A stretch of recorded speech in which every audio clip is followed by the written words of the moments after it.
Welcome back, everybody, to this third session of our conference on the Johnson government's constitutional agenda, jointly hosted by the Constitution Unit at University College London, the Department of Politics and International Relations at the University of Oxford, and the UK in a Changing Europe. For those who didn't see me earlier, my name's Meg Russell, Director of the Constitution Unit and a UK in a Changing Europe Senior Research Fellow. I'm very pleased to rejoin you for this third session to chair our panel on the government's review and proposed repeal of the Fixed Term Parliaments Act. As many of you will know, the government published a draft bill on FTPA repeal last year, which was reviewed by a parliamentary joint committee of both chambers. And then the recent Queen's speech included a commitment to proceed with that bill, which has now been published in final form and is awaiting its Commons second reading. We've got an excellent panel here to address you on the rights and wrongs and some of the complexities of FTPA repeal. They are in the order that they'll speak. Lord McLoughlin, Patrick McLoughlin, a Conservative peer, former Cabinet Minister from the Commons and Chair of the Parliamentary Joint Committee on Review of the Fixed Term Parliaments Act.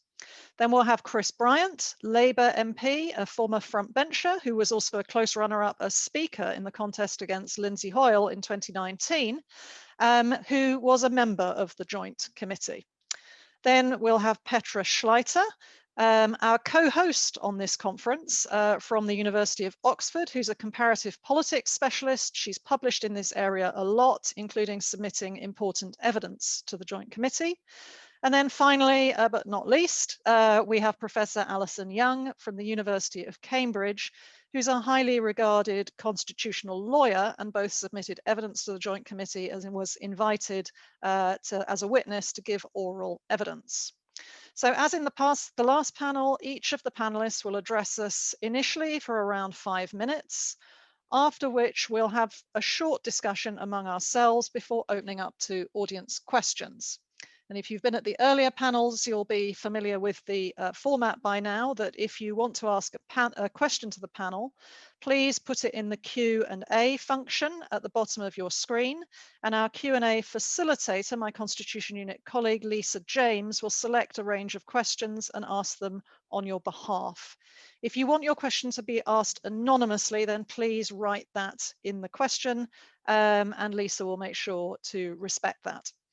And the session is, as you've heard, being recorded, including the Q&A part, and it will be posted afterwards on the websites of the Constitution Unit and the University of Oxford, and also published as a podcast. So if you enjoy the session, do please let people know that they can listen to it. But that's more than enough from me, so let me pass over to the panel for around 5 minutes each, starting with Lord McLoughlin. And you are muted.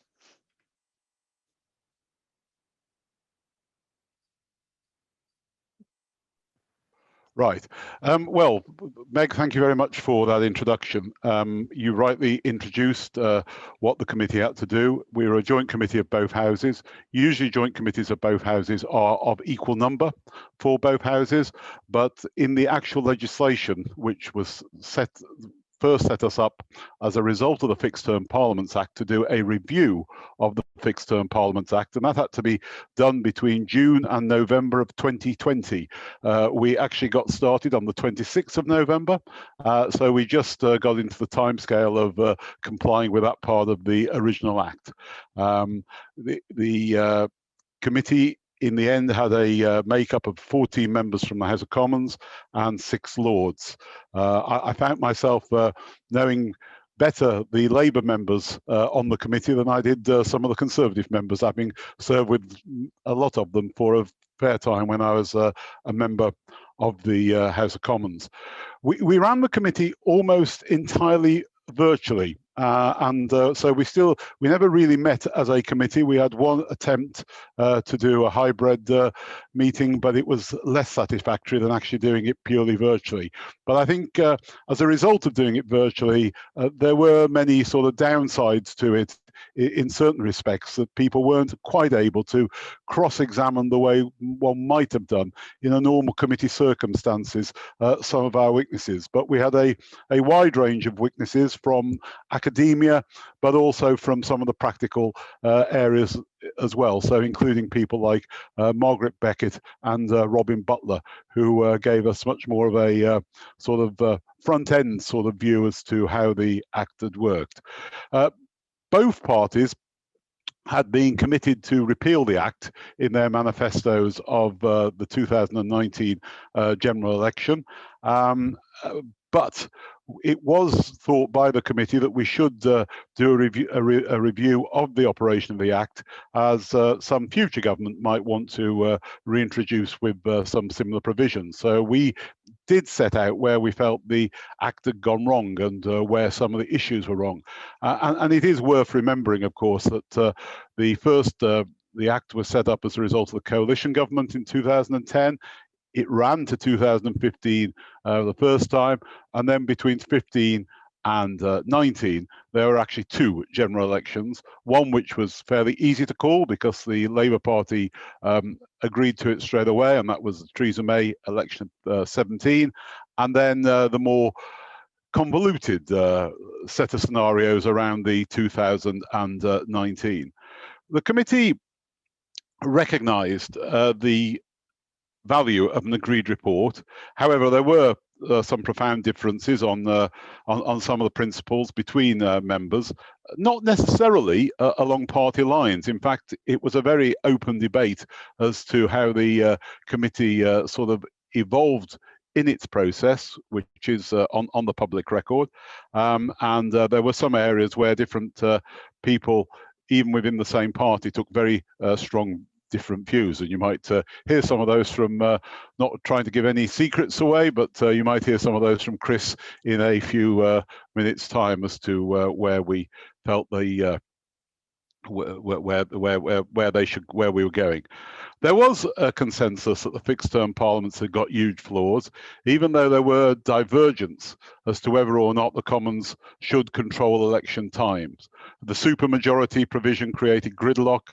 The statutory wording of a motion to trigger the Act meant that the conventions around confidence motions were lost, even though that was not the original intention of the Act, but that's what actually happened in practice. So the idea that confidence might be re-established in the same government undermined the importance of the motion of no confidence. And the committee also recommended that confidence motions should not be on a statutory footing if the new Act was ever, if a new fixed-term Parliament Act was ever contemplated. The majority, though, thought a vote of the Commons on dissolution would only have value where there was no government majority, in which case it could produce gridlock. The draft bill is returning to the status quo. The bill returns powers to the monarch. There is no ducking this. The committee was very clear that the power to refuse a dissolution was real and was safeguarded against the government impropriety. So pleased that the government accepts that the language should be changed from the Prime Minister advising the monarch to dissolve Parliament to the language of requesting. I think it is a very real difference. There was differences as far as the Ouster Clause was concerned. That's where the committee, but the majority of the committee were very much in favour of the Ouster Clause, and that's how the report is so worded. At the end of the day, once an election is called, of course, the power goes from the government and from the parties, goes back to the people.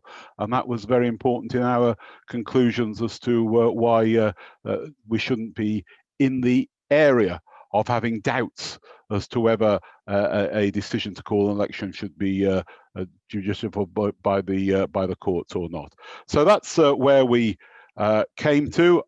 Government has since now published its bill, Dissolution and Calling of a Parliament Bill, and I look forward to the debates which will take place in the Commons and the Lords as it progresses through. So this is one of the more following on from this morning's debates as to some of the things that are a bit more long-term in constitutional reform, this is actually one piece of legislation which is before Parliament in this actual session. So we'll see how that develops and gets debated. Thank you.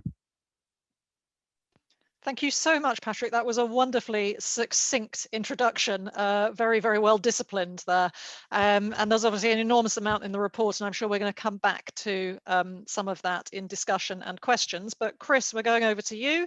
And Patrick has invited you to dish the dirt on where the disagreements were in the committee. I don't know if you want to do that, but use your 5 minutes as you wish. Well, I always supported the idea of a fixed-term Parliaments bill and an act, and I still do. I think it is better for politics if the one thing that all politicians are subject to is the inevitability of an election at a fixed time, rather than at a time of the choosing of the government.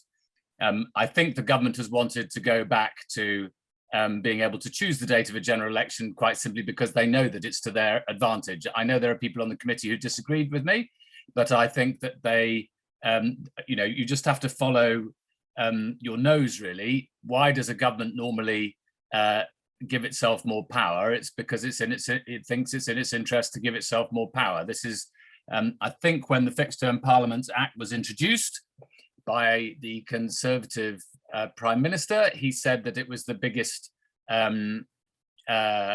change in the constitutional settlement for centuries, and it was the biggest handing over of power from the executive to the people or to Parliament. Well, you could argue that if it was the biggest handing over of power from the executive, this is now the biggest handing over of power to the executive in several centuries. There's undoubtedly an electoral advantage to being able to choose the date of an election. Just looking forward now, let us say, for sake of argument, that there are some nasty things to be discovered about what the government did or didn't do at the right time or at the wrong time in relation to the pandemic. If you were a sneaky government, you might choose to make sure that you had a general election before any independent inquiry could investigate, let alone report on that. I just put that out there as a possibility of what a government might choose to do. I note that we will be having, I think, for a parliament, I think it's still the longest parliamentary session in the world, because we don't just have 5 years, we have 5 years plus the general election period at the beginning and at the end, because the government's version of the bill, which we disagreed with incidentally in the report, but the government's version of the bill says that if it has not been dissolved earlier, a parliament dissolves at the beginning of the day that is the 5th anniversary of the day on which it first met.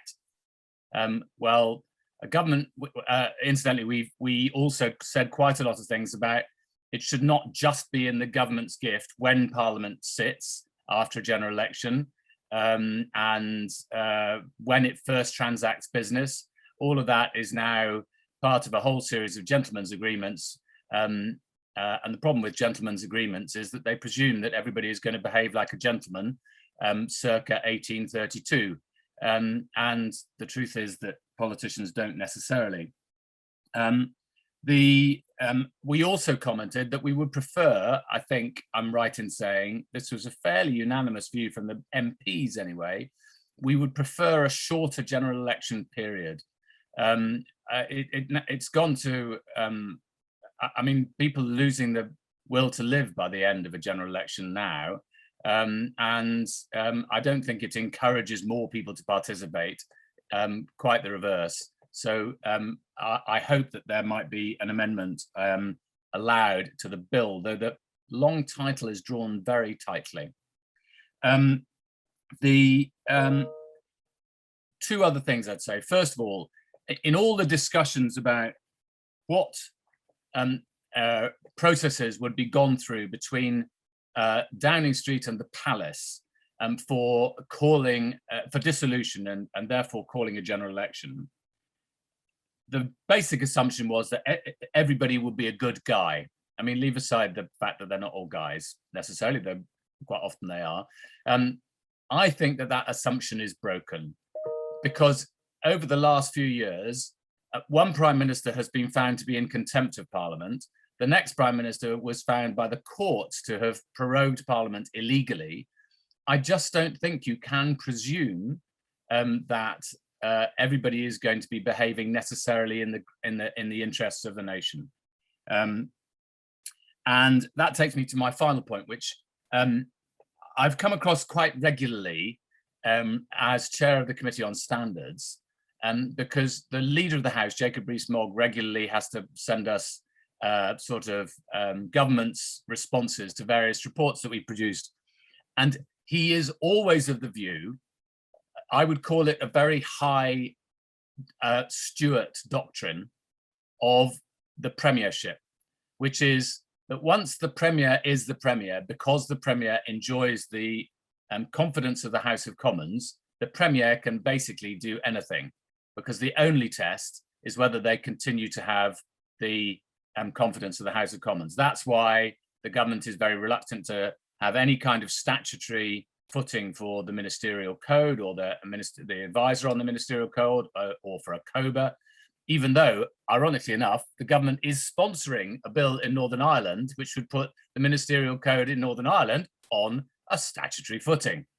And I don't like this high Stuart doctrine. It's the divine right of prime ministers is what it feels like to me. I much prefer a moderated parliamentary system, and I could do the long list of things that I think over the last few years have shown that the broad contempt in which modern conservative governments hold Parliament. But I rather enjoyed the last Parliament, when Parliament could constantly hold the executive to account. Patrick knew I was going to say every single word of that, so you can stop smiling now. He's taking careful notes. I think you might be the first person who's told me you rather enjoyed the last Parliament, but we won votes. I got my private members bill through. We got more private members bills through than ever, because you just had to win the argument and then you could win the vote. A bit like the House of Lords. That was really great, Chris. You've stirred up lots of issues there that we're definitely going to come back to. Petra, let me pass to you. I think you're probably going to tell us where the UK sits internationally and whether we're an outlier and whether we're going against or with the trend internationally here. Sure, thank you, Meg. So I am the comparative political scientist on this panel, and so my role is to place both the FTPA and what I'm going to call the repeal bill, because the other thing is too wordy, in context, in comparative context. And I think comparison is useful because it helps us to get a clearer picture of the effect of constitutional rules. It also helps us to consider where constitutional rules generally have landed comparatively in other democracies that are maybe similar, to reflect on the normative reasons for that, and then to review the reforms in that context. So I'll focus on two features of the repeal bill in particular. First, Section 2, which takes the power of dissolution from Parliament and places it in the executive's hands. And then Section 3, which declares that all actions of the executive with respect to dissolution are non-justiciable. And I want to look at the implications of those provisions in three areas. First of all, the electoral playing field. Secondly, executive legislative balance. And thirdly, the rule of law. So let me start with the electoral playing field. And Chris has already gestured at that. So the repeal bill proposes to restore the PM's power to call early elections at will, in essence. And comparative work tells us that unchecked executive discretion to dissolve Parliament is essentially used by politicians for partisan advantage.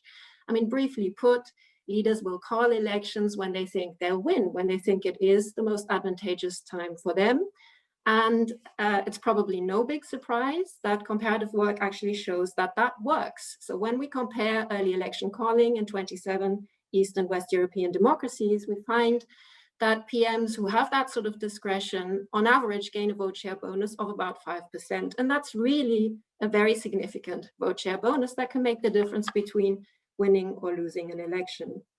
Research also shows that discretion to time elections in this way, when it suits the incumbent, allows PMs to avoid electoral accountability for poor choices in the way that Chris has kind of gestured at, for instance, by calling the early election before the full consequences of those poor choices are either unveiled or unfold.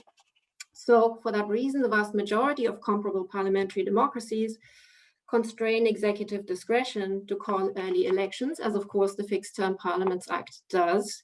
The repeal bill, however, would allow the executive to skew the electoral playing field once more, very much in favor of the executive.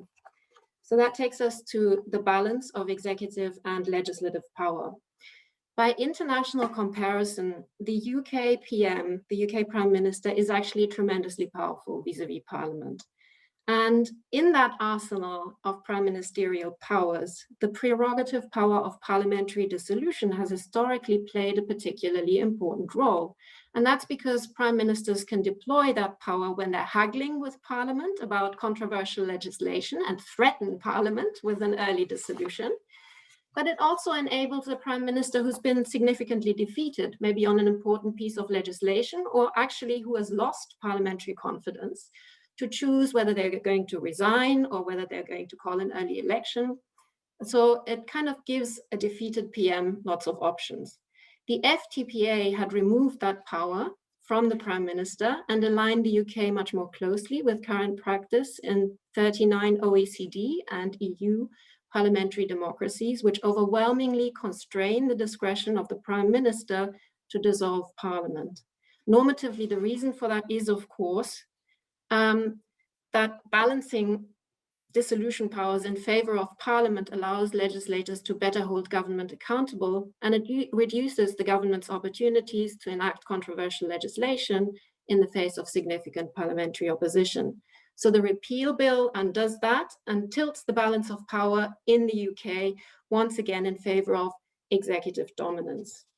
And that takes me to the rule of law and non-justiciability. So when it comes to parliamentary dissolution, overreach and misuse by the executive is a serious risk. And in comparative historical context, repeated dissolutions of Parliament have been one of the favorite means of executives to suspend all parliamentary checks on themselves. Judicial review is a central mechanism in ensuring that executives do not overreach and misuse the power of dissolution, but abide by the rule of law. And that is, of course, why the vast majority of 75 or so democracies around the world prevent a sitting executive from suspending judicial review for their own advantage. They do that through codified, entrenched constitutions that protect judicial review. Through the repeal bill, the government not only proposes to give itself the power of dissolution, but it also seeks to shield the exercise of that dissolution power from any judicial control. So to sum up, the repeal bill skews the electoral playing field unfairly. It shifts the balance of power towards executive dominance, and it suspends judicial review with respect to dissolution power, opening the door to abuses. In each of these areas, I would say that the repeal bill works against international trends and distances the UK from constitutional practice in other comparable democracies. Thank you.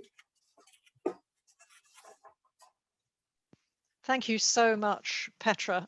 You always shed so much light on these debates and with such beautiful structure and precision. That was really, really rich. Let me pass over finally to Alison, who I'm sure will give us a more legal take and perhaps help link us up to the previous session with respect to the role of ouster clauses and the role of the courts in these matters. Alison. Thank you, Megan, and thank you so much. So as you suggested, as the lawyer on the panel, I'm going to focus on the legal consequences, and I'm asking two questions. Does the bill revive a prerogative power? Perhaps. Does it prevent courts from questioning the use of this power? Mostly, but arguably not in exceptional circumstances. So the bill will reinstate the monarch's ability to dissolve Parliament at the request of the Prime Minister. What is less clear is whether this revives a prerogative power or creates a statutory power with the content of a former prerogative power. And for the most part, that doesn't really matter. But prerogative and statutory powers have distinct legal and political checks. So when presented with a bill that revives a prerogative power, Parliament appears to have no ability to propose limits over or conditions on the exercise of that power. The limits of a prerogative power are set by the common law. Parliament, however, creates a statutory power determining its limits. To propose to revive a prerogative is also a choice to restrict Parliament's ability to determine any limits or conditions on the exercise of the power to dissolve Parliament. To understand the distinct legal checks, we need to go to section 3, the infamous Ouster Clause, the non-justiciability clause designed to comprehensively remove the jurisdiction of the courts.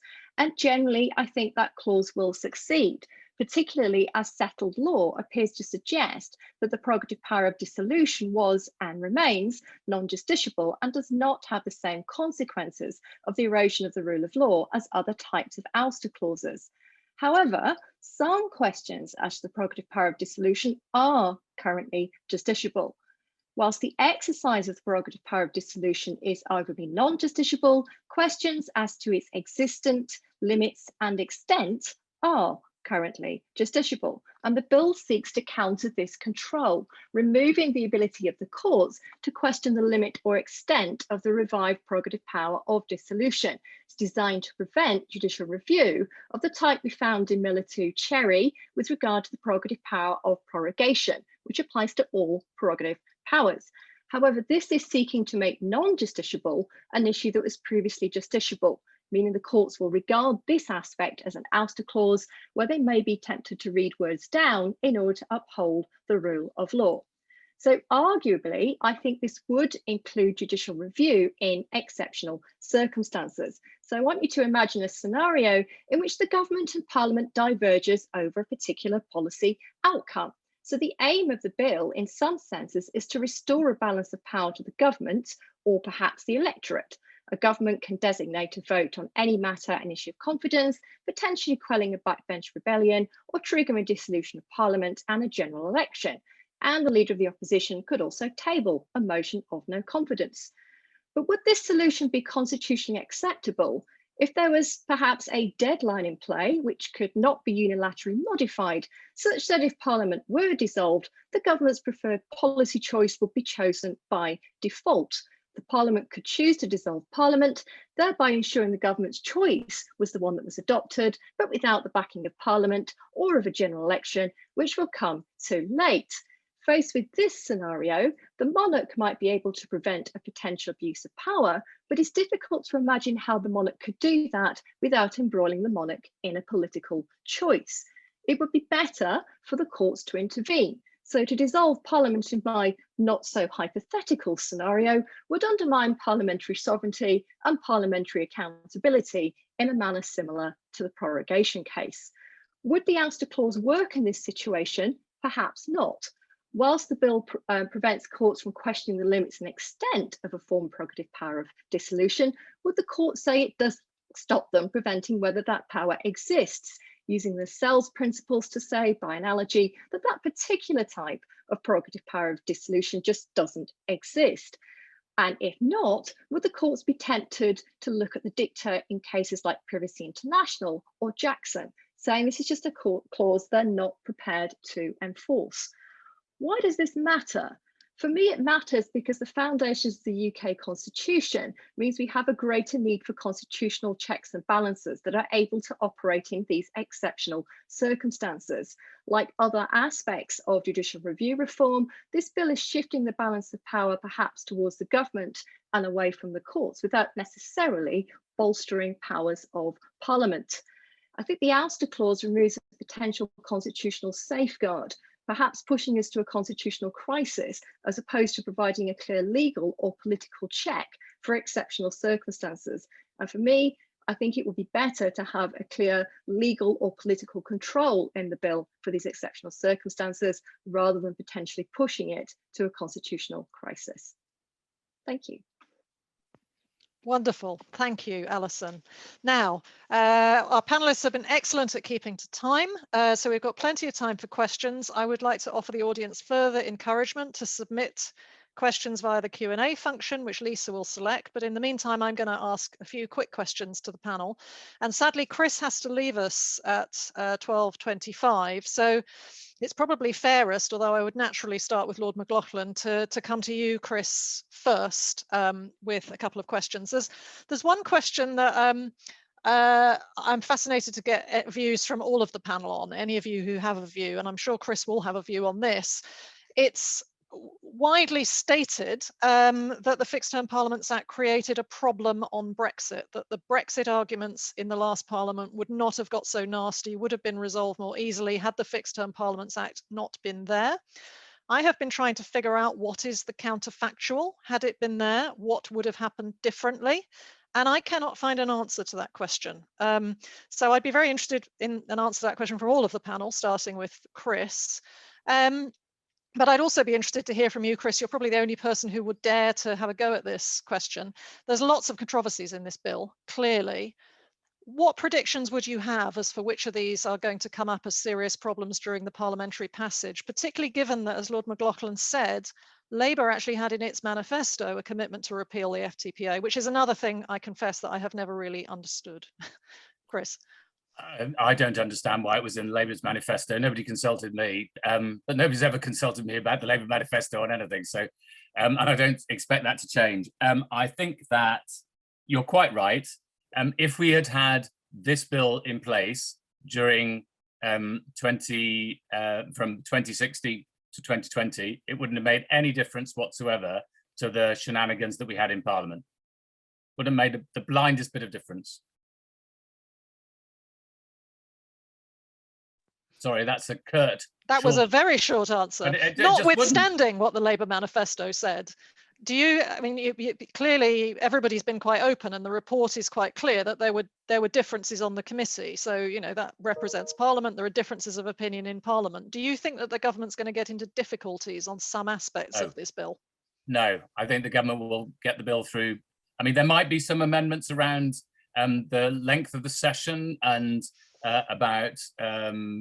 There will undoubtedly be discussion about what the rules really mean during that process, which may inform the gentleman's agreement between the Palace and Whitehall and Downing Street. And there may be something about the length of a general election if that is considered to be in scope. The Ouster Clause, all the evidence we were given was pretty skeptical about whether it would really work. So there'll doubtless be some attempts to change that. But broadly speaking, I'm sure the government will get its way, and we'll have a general election before the coronavirus inquiry is completed. And probably, I suspect, we'll have a general election before the boundary changes come into play. Mm-hmm. Interesting. Okay, thank you very much. Well, point, incidentally, Patrick McLoughlin first made in the committee.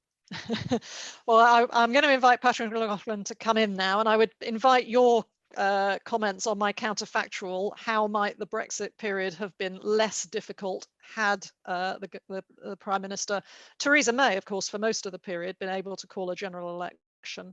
But there's obviously one big question here, which has been made certainly quite strongly by Chris and by Petra, which connects up to the discussions in the earlier sessions, which I know you were at, where Robert Buckland,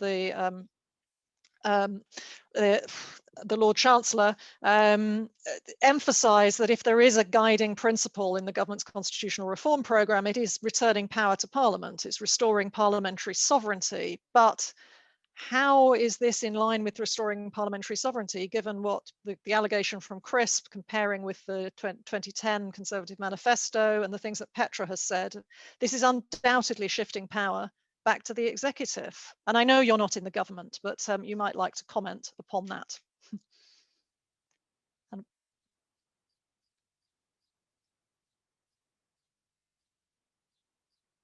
Yep, you're muted.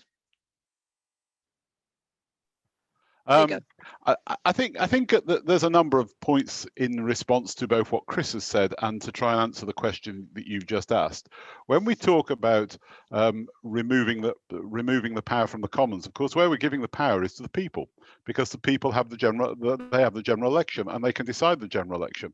I think one of the things that led to the substantial majority that Boris actually got in the 2019 election was actually the Labour Party not agreeing to an election straight off. And that deliberate attempt to get to a general election was seen as something which was frustrated. So in the end, we ended up with a general election in the middle of December, which was a crazy time to actually have a general election. I mean, I think normally one would be looking at the sort of May opportunity. And I think if you look over the period of when elections have been called, so there was no problem when Theresa May decided to call that early general election in 2017, because the Labour Party signed up to it straight away. But incidentally, if there had been a problem, it was probably the government was going to introduce a one-clause bill, which would have superseded what the fixed term Parliament had and said, notwithstanding that, there will be a general election early. But that, and to get that, all that was needed would have been a simple majority. And you could have taken that through both houses of Parliament, I think, very quickly. And the idea that anybody would stop the people having that choice as to who should govern is something which I think was a flaw in the supermajority which was there as far as the fixed term parliaments is concerned. And over the years, I mean, Chris is saying that somehow, you know, it will be before certain inquiries are reported. Well, that's always the case. I think, you know, Chris was well versed in the time it set up the Iraq inquiry, which was certainly long after the hostilities had finished. So I'm not so sure that I buy that. I think, you know, if one goes back to Gordon Brown actually in the end did a full 5-year parliament. But I think one of the things that fundamentally damaged Gordon Brown was allowing everybody to think that he was going to call an early general election in 2009, and actually then saying, I never had any intention of calling a general election. Everybody knew that he had been very seriously contemplating going for an October election, and decided at the end of the day to back away from that. So I think there have been, you know, I think we can argue these things, and actually the electorate see through them much clearer. And I think that was one of the bits of evidence that both Robin Butler gave to us and Margaret Beckett when they both gave sort of evidence about calling of elections at different times when they were seen to be politically convenient. Sometimes the public see through that political convenience. Can I just press you on the Brexit point? That is it really credible that there was any point in that Brexit process where Theresa May could have broken the deadlock by calling a general election? I mean, a subsequent general election to the one that she called in 2017, because I just don't see the scenario. No, I think I would agree with that, because I also don't think the Conservative Party would have let Theresa May lead them in that subsequent election, having what had happened in the 2017 general election campaign. I don't think there was any chance. You know, that was, I mean, the 2017 general election campaign, I was chairman of the Conservative Party, was called against the backdrop of an incredible result in the Copeland by-election, and a very nearly incredible result in one of the Stoke-on-Trent seats. I can't remember. I think it was Stoke-on-Trent Central by-election of February 2017. Yeah. Okay. So no, I don't. And this is another area where, you know, party leaders have to have their confidence of their parties to lead. Yeah, I think it's probably one of many Brexit myths, and I'm quite keen to bust it. Petra, let me turn to you. You might like to comment on what Patrick said about this is not handing power to the executive, it's handing power to the people. And then another question that I was thinking about in respect of what you've been saying, when I teach comparative politics and executive legislative relations, there's somebody, and I don't remember who it is, who talks about parliamentary systems and the executive's ability to dissolve parliament as sort of creating a balance. The nasty phraseology which is used is that the executive and legislature hold a gun to each other's heads, and that this is somehow a sort of healthy tension that keeps the system stable. Would you like to comment on that, and then on what Patrick said? So first of all, to agree that I too, like you, cannot see the counterfactual whereby the FTPA made Brexit somehow more difficult. I think the real problem for Theresa May were divisions within her party. Does this new bill move power to the people instead of Parliament? I think that's the wrong dichotomy to draw here. So it does two things. It moves power of election calling to the executive. There's no doubt about that. From Parliament, which used to control, or which controls that power currently under the Fixed Term Parliaments Act, to the executive, to the Prime Minister. There is no question about that. And that provides certain benefits to the Prime Minister and to the government. In particular, it allows Prime Ministers to call elections when they think that they will win and the opposition is more likely to lose. And I think the other thing that it does is it takes power away from Parliament in the everyday business of negotiating legislation, because one of the things that a Prime Minister always has access to when they can threaten an early election, not even call it threaten, is that this is something at the back of the minds of MPs. And that implicit threat can be made explicit, and it does shape the negotiating strategies of parties in Parliament. There is no question about it. And I've actually done work on that, and comparative work, which shows that it really does influence whether the PM party gets their way legislatively. So there's no question that this bill does move power from Parliament to the executive. That's really interesting on, using solid empirical comparative evidence. And then I guess it comes down to a normative question, which I'm not going to ask you because we must move on, as to whether that's a good thing or not, which is something for parliamentarians to consider. Alison, I'll end with you, and then we must go over to the audience's questions.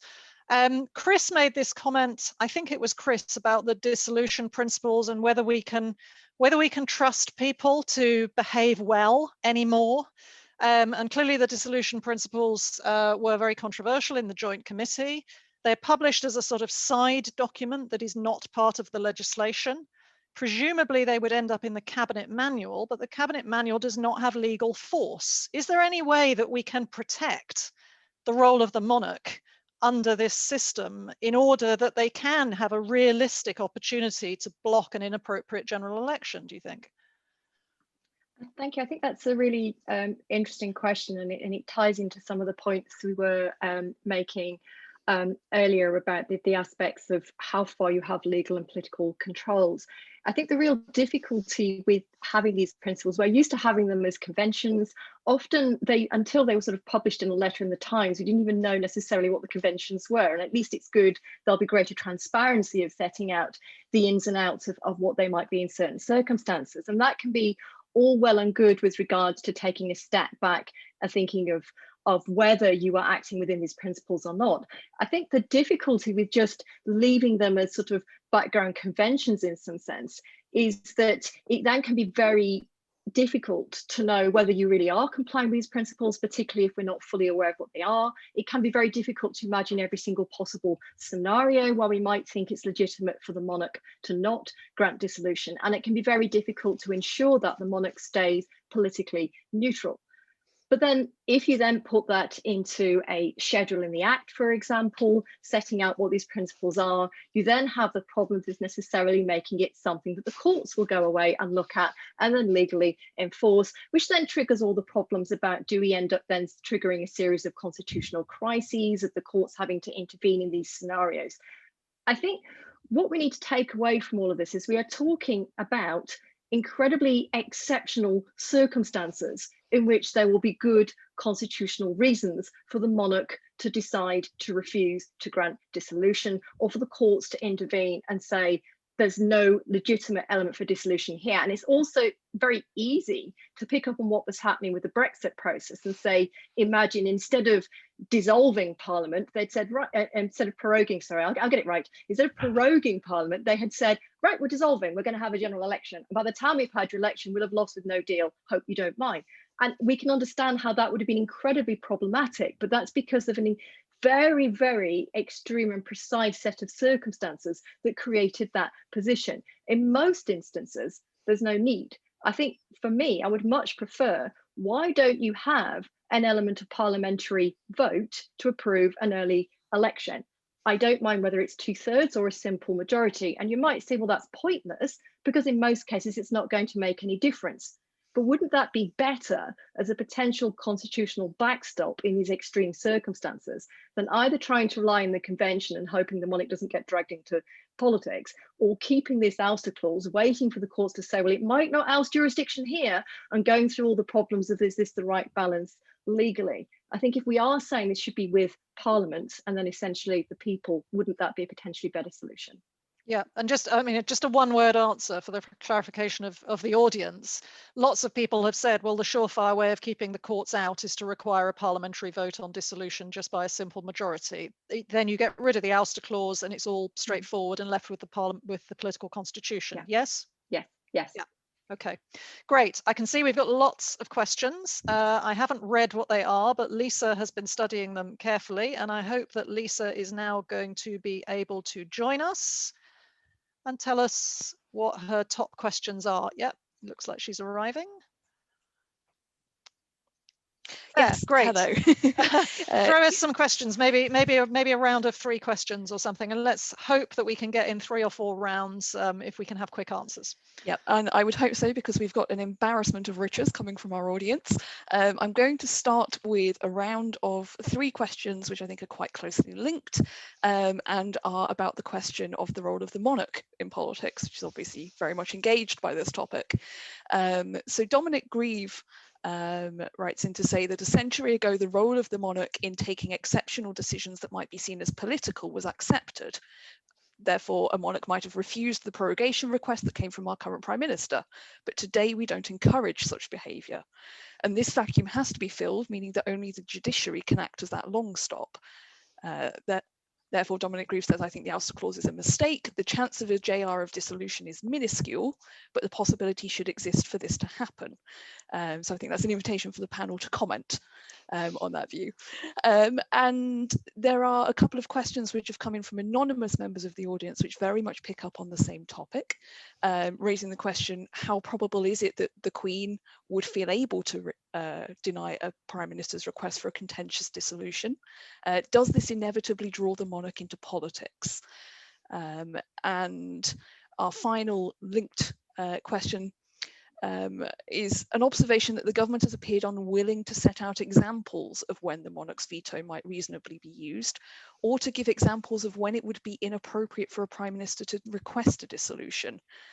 So should we, in that situation, trust that the veto is a real constraint against opportunism or abuse by incumbent governments?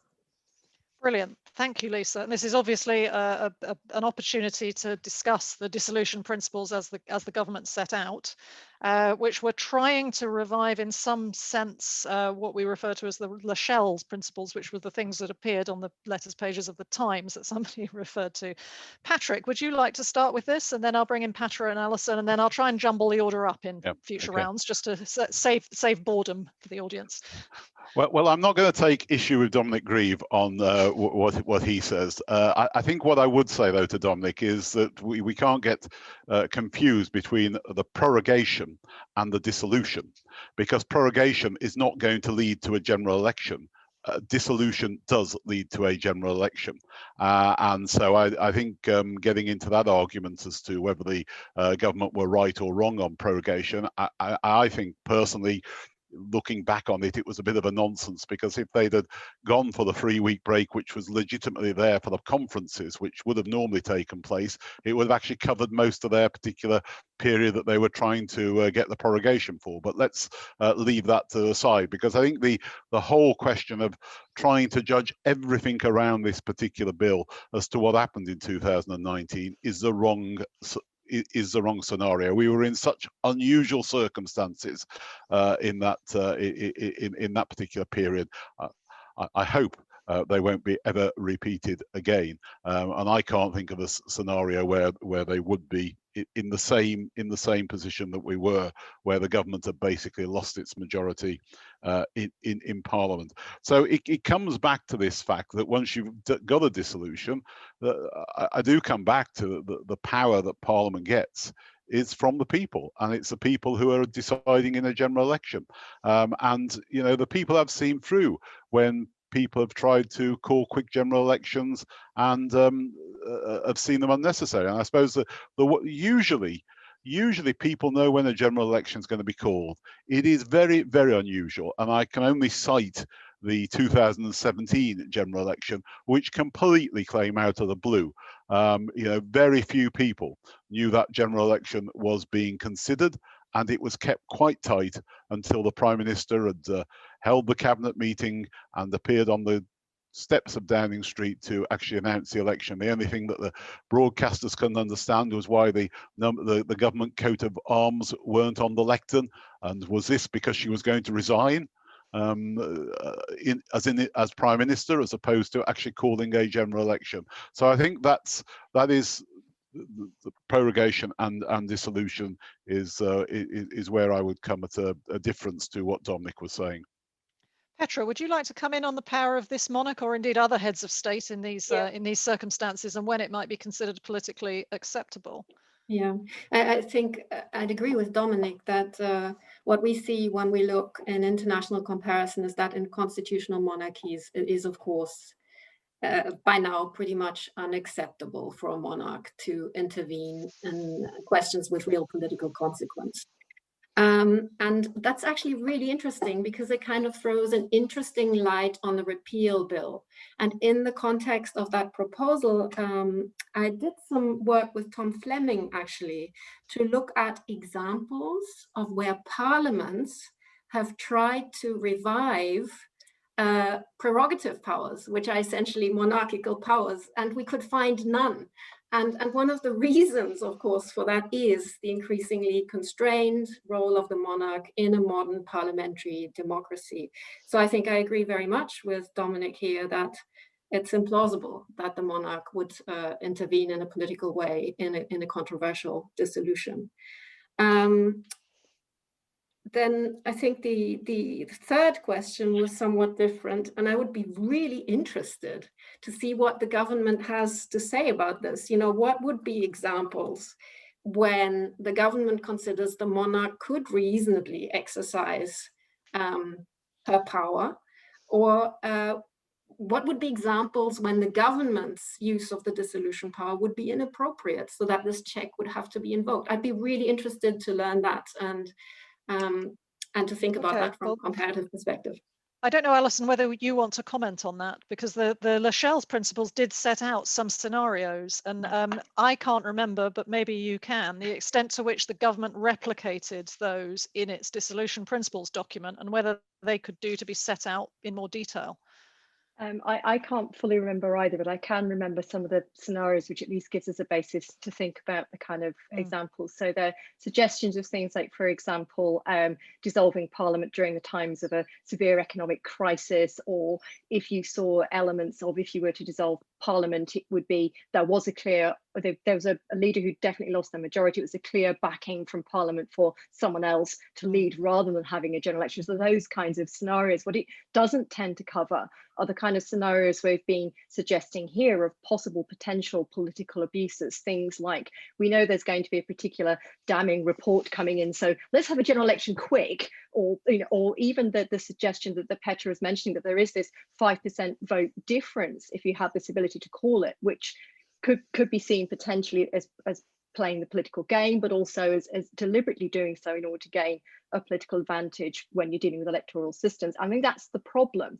Are we thinking about clear examples of specific constitutional crisis, or are we thinking about when we think there's an abuse of political power? And if we think it's an abuse of political power, then it's more for Parliament to be able to say, well, we can change this. And one of the interesting things about the early Parliamentary General Elections Act, you might say, well, that was just a simple majority, so why have a supermajority? Because Parliament tells you the date, okay, not the Prime Minister. Parliament had to set a specific date for the general election. So there's an agreement there. So you had an extra form of potential political check that you wouldn't get if it's just in the hands of the Prime Minister to set a political election date. So I think that for me is the difficulty. When do we think this is a constitutional problem that it's for the court to resolve? When do we think it's political abuse, that it's more for Parliament to resolve? And I take the point that because this is dissolution, which leads to a general election, then in some senses it's better to have Parliament there rather than when we're talking about prorogation, which is a completely different scenario where there's greater justification for the courts to intervene.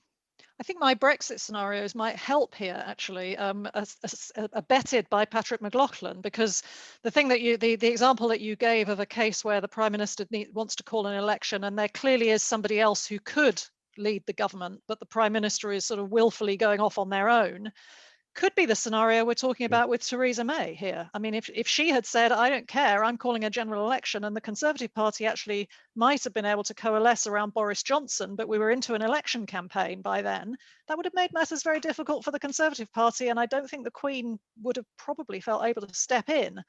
But that's an interesting counterfactual. But you would also have the kind of scenario that you're describing wouldn't be the kind of scenario which comes out of surprise. It would have been thought about. It would have been, you know, before Theresa May announced that 17 general election, the cabinet was sort of consulted. Before that, there was a smaller meeting of a very few people who were consulted as to whether she would call that general election or not. I mean, that was a very, very tightly held decision, which literally had only been taken the week before, but and again, kept very quiet until the Monday evening. I think the Monday evening, Boris Johnson and Philip Hammond were told, and Tuesday morning the cabinet were told. Yeah. But I think, again, we come back to people behaving properly. Theresa May was, in fact, a very proper person.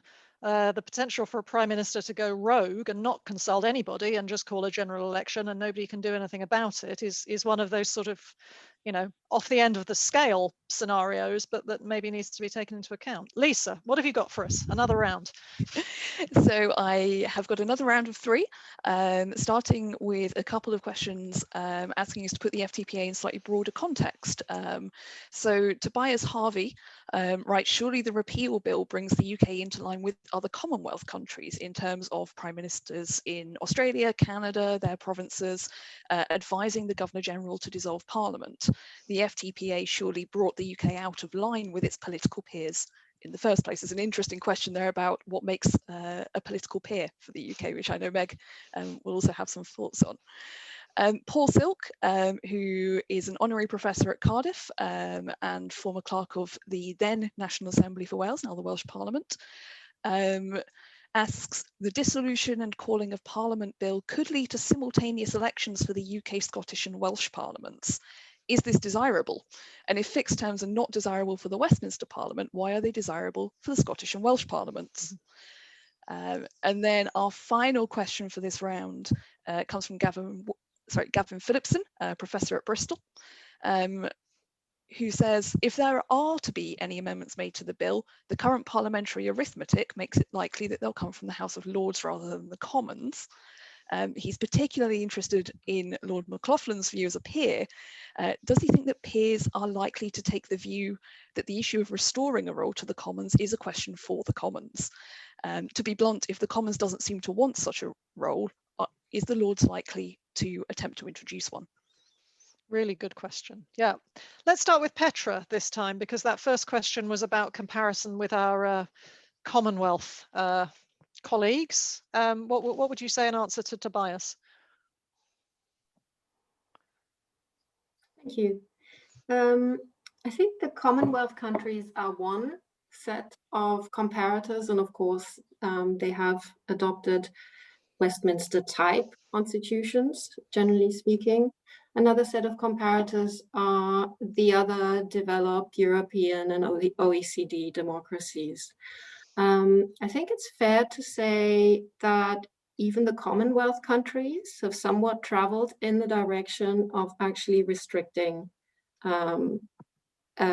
totally discretionary election calling. And that's an interesting observation. I don't know whether that helps. And Meg, you know quite a lot about that. I think I'm going to stop talking because I'm keen to get in another set of questions. Alison, would you like to comment on any of these points? Paul Silk, perhaps, and the simultaneous elections, or the role of the House of Lords?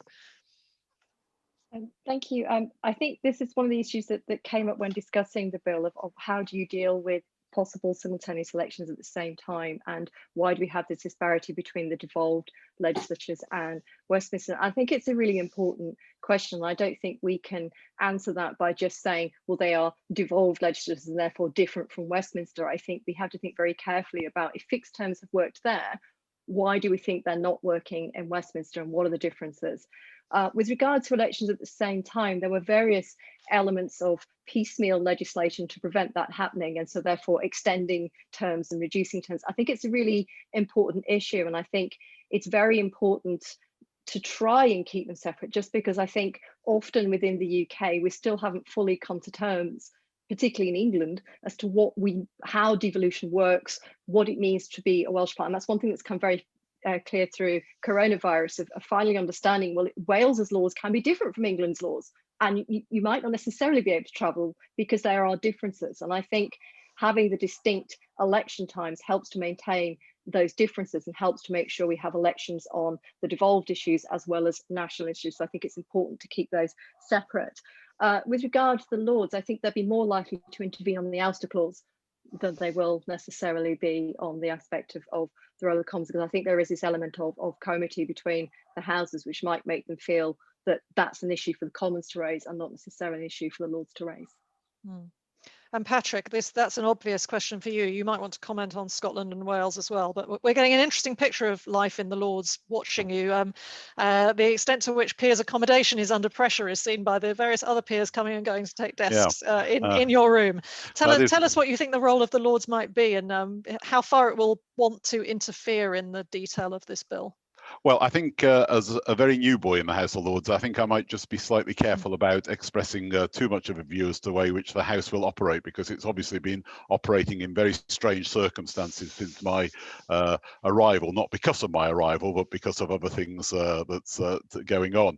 I think, though, what the Lords would want to have in mind, I think this bill clearly comes under the Salisbury Convention. It was a piece of legislation which was implicitly in the government's manifesto, so therefore to try and sort of say somehow, and for the House of Lords to start telling the House of Commons how it calls general elections may not feel quite the way in which the House of Lords wants to lecture the House of Commons. So I think that is certainly the point. I think Paul Silk's point of view about elections being held on the same day, I mean, if my memory serves me right, and I'm sure Alison or Petra would be able to put me right on this, there was a change made to the Fixed Term Parliaments Act to extend the period of the Scottish Parliament and Welsh Assembly's term of office, so that we didn't get that clash. And I think that would be obviously something that any Prime Minister would want to take into account to avoid the clash of an election on the same day as those elections. But and wasn't there also a delay in the Scottish and Welsh Assembly elections because of COVID? So they ran a year longer anyway. So I think it's an interesting point, but I think it's solvable. I think again we come back to this sort of point of the political constitution and prime ministerial good behaviour being our defence against trouble, which is something we're maybe a bit less comfortable with than we used to be. But what was interesting was how Chris, and it certainly did come across, and one of my sort of slight nervousnesses about Parliament sort of having to have a vote on a general election or not. It just adds to the length of time before a general election could take place. And there was a lot of, I was surprised at how much cross-party concern there was about the overall length of the campaign, and I was certainly surprised about where the opposition to that was coming, and it was, as Chris explained, it was fairly unanimous. Okay, great. We should have time for one more round of questions. So Lisa, what would you like to put to the panel? Yes, 3 excellent questions to finish, and my apologies to everyone whose questions I haven't managed to get to. So the first comes from Tom Brake, who will be known to the panel as a former MP. And he asks, what thought, if any, has been given to the impact on campaign groups and political parties of abolishing the FTPA and the requirement to keep spending within legal limits, albeit noting that there have been relatively few 5-year parliaments since the FTPA was passed, which means that this has not been altogether free of complications thus far. Robert Craig at the University of Bristol wants to put to the panel the suggestion that the executive actually has less power than we might assume. So he asks, how would the panel respond to Sir Robin Butler's point, obviously based on experience and insider knowledge, that there's far less real discretion than commonly acknowledged. Realistically, it's spring or autumn of year 4 with spring year 5 as the backstop. Is this an advantage in a meaningful sense? He suggests that you might use the analogy of the starter pistol, which might mean that the PM shoots himself in the foot if they try to deviate from that norm, as we've seen with Heath and May and nearly with Gordon Brown. And then our final question is from Christine Sheldon, who's a PhD student at Oxford University, and is particularly interested in Lord McLaughlin's view on how far the panel considered the role of the FTPA in government formation. So she asks, the FTPA was an instrumental part in ensuring the coalition government's stability.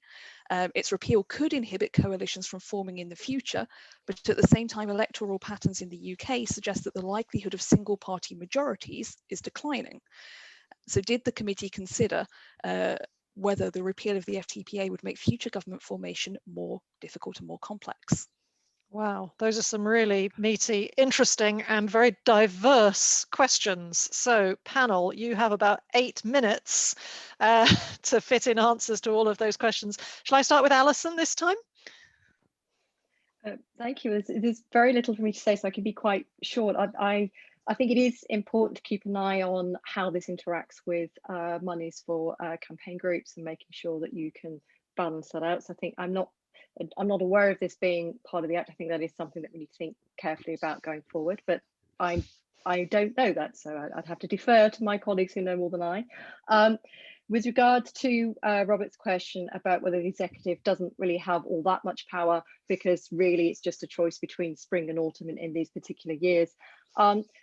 I don't think that is, I mean, that's, you might necessarily think by convention that's what you're expecting, but I'm not necessarily sure the electorate is going to necessarily punish you for not necessarily going with those particular elements. I think there is slightly more discretion than that would make out, and I think it often depends on the background circumstances as to how you go and exercise that power, and that doesn't seem to play out with Petra's analysis of the statistics, which suggests there is a potential advantage in those circumstances. And with regard to the formation of coalitions, again, I think this is one of the, I guess that would be part of the coalition agreement of who gets to advise the monarch to dissolve in those circumstances, and that would interrelate between the different coalition agreement you set up at the time.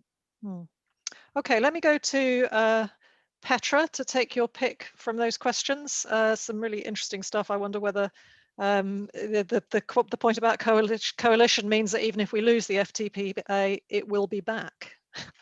Well, and that was interesting to me from the report of the Joint Committee, which kind of recognized that, right? That this legislation is kind of contingent on political circumstances, and I think maybe I should let you speak to this, Patrick. But you seem to recognize that very explicitly, and it's clear that, you know, in forming a coalition, the power of a prime minister to call an election whenever it suits their party rather than the minor coalition partner is a complication, right? And coalition formation is easier when that is not possible. I wanted to focus mainly on this question that Robert Craig was asking about executive power and whether the executive has less power than we all assume. Well, if the executive has less power than we all assume, why not leave the power of election calling with Parliament? And if it doesn't make any difference to the executive whether it can or can't call an early election, what's the problem then? So I think I'd agree with Alison that executives actually have a lot of leeway. They don't always call in the 4th year, they call when it suits them. They call when they think they can draw the biggest electoral advantage or when the opposition is in the worst mess possible. And on average, it works. That's a surprise. It really does work, and it can really generate a very, very significant advantage for governments. I mean, the 5% figure that we find in our large-scale comparative study is an average, right? And that as an average figure is really impressive. There are not many things that generate a 5% bonus for a government. So I'll leave it there. Okay, brilliant. Thank you very much. Now, Patrick, you have the last word, whether the Joint Committee considered some of these things, impact on campaign groups and the government formation point in particular, which is really, really interesting. I think if I can first deal with Tom Brake's point of view, I mean, the simple fact is what I think he's referring to is the limits put on parties 12 months before a general election in their overall spending. And I think there is a particular problem there, and that's something that parties are going to have to address, particularly if you don't know of a general election coming, which was the case in 2017. So I go back to that. I think usually you will know when a general election is going to be called, and the work that goes on before a general election, parties very much take that into account. I think Robert Craig, in his point about spring, autumn, or the spring of the actual election year, is probably there is some truth in what he's saying there. I agree with the fact that, you know, don't forget the other thing that the general election does is it wipes out any an unforeseen general election can wipe out a lot of legislation or bills that you were actually working on because they haven't completed their way through Parliament. So you go into what's called the wash-up period, which is something we didn't have to do in 2015, because in 2015 you knew exactly when the election was going to be, so you got the legislation. There was an argument in that last 12 months in the 2014-15 period that actually Parliament wasn't doing very much at all because it was just waiting for the general election, and somehow not being able to call it early actually meant that you had 12 months where Parliament was inactive as far as passing any meaningful legislation. And as far as what happens in the future, yes, we did spend quite a bit of time on you know, what a future, if you got into a situation where a coalition had to be formed in the future. But there would still, in any event, be the position where if the leader of the largest party in the government and the opposition voted for an early general election, you could probably still have had one, even under the Fixed Term Parliaments Act. And it's unusual for the leader of the opposition not to want a general election, certainly publicly not to want a general election. And I think that is something which was in our minds. But you know, a future Parliament, a future coalition agreement might say there's got to be a period of which you cannot call a general election. It worked, the 2010-15. But, you know, considering we had 3 general elections in the space of 10 years, it didn't work subsequently for the next 2. Great. Thank you very much. You have been a fantastic panel and beautiful at keeping to time.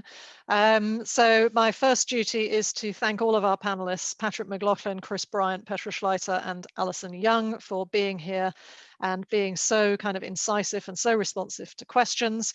Also to thank you for your questions, and sorry we couldn't get to them all, and to thank Lisa James for fielding them so well. As I said earlier, there will be an opportunity to catch up with this session. It's being recorded. It will be on the Oxford and the Constitution Unit websites in video form and also in podcast form, so do recommend it to your friends.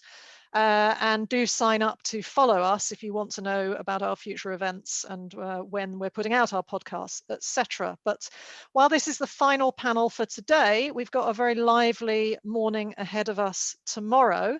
starting at 9:30 with a session on elections and referendums and updating campaign regulation for the digital era, with the new chair of the Electoral Commission, John Pullinger, and two academic commentators, Kate Dommett and Rachel Gibson, chaired by my colleague Alan Rennick. So thank you to everybody for joining us today, and I do hope you enjoyed the sessions and that some of you will be back to listen to our sessions tomorrow. But thanks to our panel, thanks to our audience, and hope to see you soon. Thanks.